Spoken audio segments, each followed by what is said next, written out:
नमस्कार। मैं डॉक्टर सुषमा पांडे, सह आचार्य राजनीति विज्ञान, राजकीय महाविद्यालय टोंक। आज के व्याख्यान में आप सभी का हार्दिक स्वागत करती हूँ। आज हम जिस पाश्चात्य चिंतक के संदर्भ में चर्चा करेंगे उनका नाम है हॉब्स। और हॉब्स का जो सामाजिक समझौता सिद्धांत है उसके संदर्भ में हम विशेष रूप से चर्चा करेंगे। हॉब्स के जो सामाजिक समझौते का सिद्धांत है उसका जो विस्तार से वर्णन उनके प्रसिद्ध ग्रंथ लेवियाथन में अंकित है। और जब हम बात करते हैं हॉब्स के सामाजिक समझौता सिद्धांत की, तो उसका आरंभ सबसे पहले हम करते हैं मानव स्वभाव के स्वरूप को लेकर। हॉब्स ने मानव स्वभाव के स्वरूप की जो चर्चा की है उसमें हम सबसे पहले आरंभ करेंगे कि किस तरह से उसने उसका वर्णन किया है। तो हॉब्स ये मानकर चलते थे कि इंग्लैंड के समय तत्कालीन जो स्थितियां थी इंग्लैंड में, गृह युद्ध की स्थिति थी। और उस गृह युद्ध की स्थिति के कारण हॉब्स ने जो मानव स्वभाव का एक घृणित पक्ष हमारे सामने रखा, और वह मनुष्य को स्वार्थी, नीच, दुष्ट, विवेकहीन और आत्मकेंद्रित मानता है। अब इसके साथ ही जब मानव स्वभाव की चर्चा हो रही है तो हॉब्स ये भी कहता है कि मनुष्य क्या है। मनुष्य इस ब्रह्मांड का लघु रूप है और एक यंत्र यानी एक मशीन की तरह है जिसका निर्माण भी ब्रह्मांड की तरह विश्व में संचालित पुर्जों से हुआ है। मानव स्वभाव को लेकर के वह मानता है कि मानव प्रकृति का अगर हम मनोवैज्ञानिक विश्लेषण करें तो मनोवैज्ञानिक विश्लेषण करने के बाद राजनीतिक सिद्धांत का निर्माण किया जा सकता है। और इसलिए यहाँ हॉब्स मानते हैं कि मनुष्य जो है वो क्या है, संवेदनाओं का एक जीव है, यानी सेंसेशंस का जीव है। और मनुष्य की जो विचार शक्ति है वह भी संवेदनाओं से उत्पन्न होती है। इंद्रियों के माध्यम से जब गति केंद्रीय स्नायु संस्थान में पहुंचती है तो वह संवेदना के रूप में प्रकट होती है, सामने आती है। और मस्तिष्क की इसी वेदना को हॉब्स विचार कहते हैं। तो इस प्रकार से हॉब्स ने मानव स्वभाव के जो स्वरूप की चर्चा की है वो तत्कालीन समय और परिस्थितियों के अनुरूप अनुभव के आधार पर उन्होंने उसके स्वभाव के स्वरूप को हमारे सामने रखा है। अब हम चर्चा करेंगे कि मानव स्वभाव का ये निर्धारण कैसे होता है, यानी मनुष्य का ये जो स्वभाव हमें हॉब्स ने बताया है ये किस तरह से बनता है। यानी उसका ये जो रूप है, विकृत रूप है, ये जो विवेकहीनता की बात है, स्वार्थ की बात है, ये जो उसके घृणित पक्ष को सामने रखा है, वो निर्माण किस रूप में होता है, क्या परिस्थितियां हैं जो उसको जन्म देती हैं। तो जिस प्रकार मैंने अभी आपको पहले भी बताया कि हॉब्स का मानना था कि दो प्रकार की गतियों की उसने चर्चा की है, ऐच्छिक और अनैच्छिक। यहाँ हम सबसे पहले बात करेंगे। हॉब्स ये कहता है कि मनुष्य की जो सभी मानव भावनाएं होती हैं और वासनाएं होती हैं, अभिलाषा और विरक्ति के कारण कभी प्रवृत्ति और कभी निवृत्ति का परिचय है।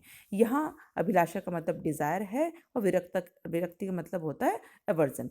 तो इस तरह से सबसे पहले जो बात की है स्वरूप के निर्धारण में, वो कहता है कि जो प्रवृत्ति या निवृत्ति होती है वो व्यक्ति की इच्छा या उसकी विरक्ति से जन्म लेती हैं। साथ ही साथ यहाँ हॉब्स कहते हैं कि मनुष्य की भावना के अनुकूल जब कोई विचार आता है तो वो संवेग होता है, तो अभिलाषा यानी इच्छा का जन्म होता है। और यदि प्रतिकूल होता है तो विरक्ति या घृणा कहलाता है। तो इस प्रकार उसने भौतिक शास्त्र के आधार पर यह परिणाम निकालने का प्रयास किया है कि अभिष्ट यानी जो हम चाहते हैं, जो इच्छित है, उन पदार्थों की प्राप्ति के लिए उनकी ओर गति करना या उनकी ओर बढ़ना या प्रवृत्त होना अभिलाषा है। और अनिष्ट पदार्थों से यानी जो जो उचित नहीं है, अनुचित हैं, उन पदार्थों से हटने की ओर जो गति करना विरक्ति या घृणा कहलाता है। तो इस प्रकार जो हॉब्स है वो भावना के अनुरूप संवेग के प्रतिकूलता और अनुकूलता की बात हमारे सामने रखता है और कहता है कि यही जो स्थितियां हैं ये मनुष्य के स्वभाव का निर्धारण करती हैं। इसके साथ साथ हॉब्स हमें यह भी बताता है कि अच्छाई या बुराई का जो विचार है मनुष्य के मन में वो गति की दिशा से ही निश्चित होता है। यानी जिन वस्तुओं से मनुष्य आकर्षित होता है, जो उसको अच्छी लगती हैं, जिन्हें वो नापसंद करता है, या दूसरे शब्दों में हम कहते हैं वो उनको बुरा मानता है, तो अच्छाई या बुराई जो होती है वो कहता है कि वो वस्तु में नहीं होती बल्कि मानव भावना में होती है। तो इस प्रकार जो मानव का स्वभाव है वो यह मानता है कि जो चीज़ अच्छी है उससे वो आकर्षित होता है, जो बुरी है उसको वो नापसंद करता है। तो इस प्रकार जो मनुष्य अपने स्वभाव के अनुरूप अगर आनंद प्राप्त करता है, खुशी प्राप्त करता है, उसकी इच्छा पूरी होती है। लेकिन समय समय पर अपनी इच्छाओं को पूर्ण करते हुए अगर आनंद प्राप्त करता है और उन साधनों को वो शक्ति मानता है। चूँकि मनुष्य के आनंद की कोई सीमा नहीं है, वो अनंत होते हैं, इसलिए मनुष्य के जीवन में एक शक्ति की प्राप्ति के बाद दूसरी शक्ति प्राप्त करने की इच्छा बनी रहती है। और साथ ही साथ वो ये भी मानता है कि मनुष्य के जो सारे काम होते हैं वो स्वार्थ से जुड़े होते हैं, ये भी उसका मानना है। अब हम बात करेंगे कि मनुष्य के जो कार्य हैं जीवन के, उस पर उसके स्वभाव का क्या प्रभाव पड़ता है। जैसा अभी मैंने पहले भी कहा कि मनुष्य जो है वो कहीं ना कहीं स्वार्थ होता है, कहीं ना कहीं अभिलाषी होता है, उसकी इच्छाएं अनंत होती हैं।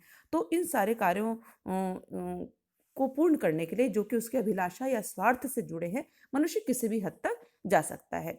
तो यहाँ जहाँ तक मानव के कार्यों पर मानव के स्वभाव के प्रभाव का प्रश्न है, तो हॉब्स मानता है कि जो मनुष्य के जो सारे काम हैं चूंकि स्वार्थ भावना से प्रेरित होते हैं, तो हमेशा उसका प्रयास क्या रहता है, अपनी इच्छाओं को पूरा करना, यानी उनको पूरा करने में वो हमेशा लगा रहता है। और वो साथ ही साथ अपने जीवन को निर्बाध और निर्द्वंद रखने के चक्कर में रहता है। उसको लगता है कि मैं युगों से जो भूखा है, जो अतृप्त मानव है, वो जिसने अपनी अभिलाषाओं की पूर्ति नहीं की है, उन अभिलाषाओं की पूर्ति या इच्छाओं की तुष्टि में ही वो सतत रूप से यानी लगातार रूप से कार्य करता रहता है। और जब उसको अवसर मिलता है तो वो जैसे पिशाच की भांति वो टूट पड़ता है। किस चीज़ के लिए? जिसको कि जिस चीज़ की उसको ज़रूरत है, या खुद को जीवित रखने में, या स्वयं की इच्छा पूर्ति करने में, वह दूसरों को ध्वस्त करने से भी नहीं हिचकता। तो पहली बात, जब स्वभाव की बात हो रही है तो मानव के जो कार्यों पर सबसे पहला प्रभाव क्या पड़ता है कि चूंकि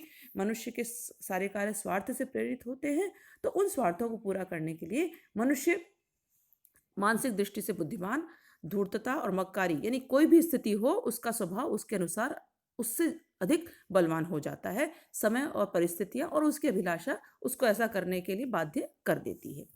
साथ ही साथ लक्ष्य प्राप्ति की जो योग्यता है उसमें उसकी योग्यता चूंकि मनुष्य में समान होती है लगभग। अब ये समान मानते हुए हम यह नहीं कह सकते कि हर मनुष्य प्रेम पूर्वक रहेगा, बल्कि यहाँ हॉब्स कहता है कि जब मनुष्य में लक्ष्य प्राप्ति की योग्यता समान है तो उनमें आपस में प्रतिद्वंदिता और संघर्ष की स्थिति जन्म लेती है। कैसे? अब यहाँ हॉब्स इसको इसको बताते हुए कहते हैं कि मनुष्य की प्रवृत्ति, भले ही उसमें ताकत है, हिम्मत है, बल है, लेकिन वह उसका प्रयोग जो करता है वह एक दूसरे को हराने और नष्ट करने के लिए करता है। प्रतिस्पर्धा के कारण मनुष्य लाभ के लिए और अविश्वास के चलते वो रक्षा के लिए और वैभव को प्राप्त करने के लिए और प्रसिद्धि के लिए आपस में संघर्ष करता है। तो इस प्रकार से प्रतिद्वंदिता, भय और कीर्ति को पाने की उसमें लालसा सदैव बनी रहती।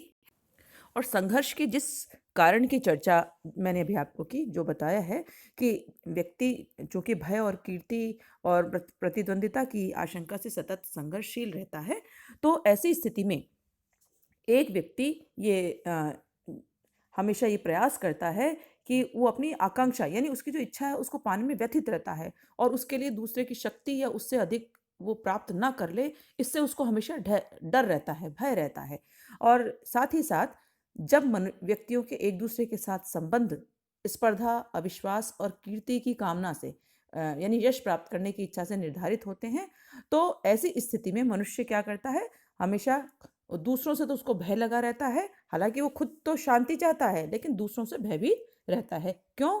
क्योंकि उसको ये डर सताता है, ये भय बना रहता है कि कहीं सामने वाला या दूसरा व्यक्ति जो है वो अधिक शक्तिशाली ना हो जाए, या उससे वह चीज़ न छीन ले जो उसने प्राप्त कर ली है। चाहे वो कीर्ति की बात है, चाहे वो धन की बात है, चाहे वो प्रतिद्वंदिता को लेकर के कोई बात है, उन सभी स्थितियों से वो डरा रहता है।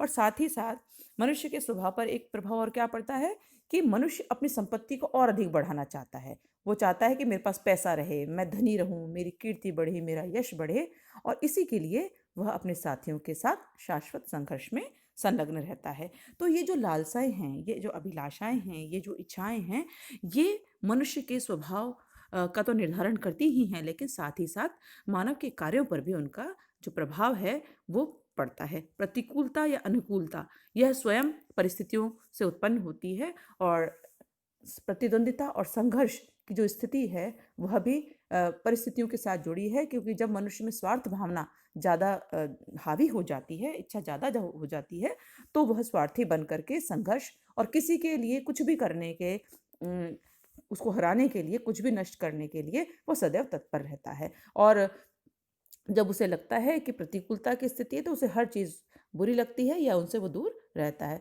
तो इस प्रकार मनुष्य के जो स्वभाव का निर्धारण है वह कहीं न कहीं मानव स्वभाव से जुड़ा है। तो इस तरह से हॉब्स ने मानव स्वभाव की हमारे सामने चर्चा की है। किस तरह से मानव स्वभाव व्यक्ति के कार्यों पर प्रभाव डालता है, और किस तरह से वो किन परिस्थितियों में कैसा वो अपने व्यवहार को व्यक्त करता है। आज के व्याख्यान को हम यहीं समाप्त करते हैं। अगले व्याख्यान में हम आपके साथ हॉब्स के एक नए विचार के साथ पुनः आपसे जुड़ेंगे, आपसे चर्चा करेंगे। तब तक के लिए आप सभी का बहुत बहुत धन्यवाद।